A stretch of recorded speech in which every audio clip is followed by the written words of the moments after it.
বিভিন্ন স্থানত গলে ছাত্ৰ ছাত্ৰীসকলে এডিআৰইৰ পৰীক্ষাসমূহ কেতিয়া অনুষ্ঠিত হ'ব সেই বিষয়েও মোক প্ৰশ্ন কৰে।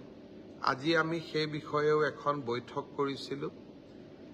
এডিআৰইৰ আসাম ডিৰেক্ট ৰিক্ৰুটমেণ্ট এক্সামিনেশ্যন, যাক আমি চমুকৈ এডিআৰই বুলি কওঁ, এডিআৰইৰ গ্ৰেড 3 পোষ্টসমূহৰ পৰীক্ষা 15, 22 আৰু 29 ছেপ্টেম্বৰত অনুষ্ঠিত হ'ব। মই আকৌ এবাৰ কৈছোঁ যে গ্ৰেড 3 পোষ্টসমূহৰ বাবে ইণ্টাৰভিউ 15, 22 আৰু 29 ছেপ্টেম্বৰত অনুষ্ঠিত হ'ব। এই পৰীক্ষা এইবাৰ লোকসেৱা আয়োগে পতা পৰীক্ষাৰ আৰ্হিত হ'ব। প্ৰথমতে প্ৰিলিমিনাৰী পৰীক্ষা হ'ব, তাৰ পিছত মেইনছ হ'ব, আৰু মেইনছৰ পিছত আমি ভাইভা প্ৰক্ৰিয়াৰ মাজেৰে আমি সমগ্ৰ ইণ্টাৰভিউ প্ৰক্ৰিয়াটো সমাপ্ত কৰিম। প্ৰিলিমছ এক্সাম তৃতীয় শ্ৰেণীৰ পদসমূহৰ বাবে 15, 22 আৰু 29 ছেপ্টেম্বৰত অনুষ্ঠিত হ'ব। আজি আমি জুলাই মাহত আছোঁ।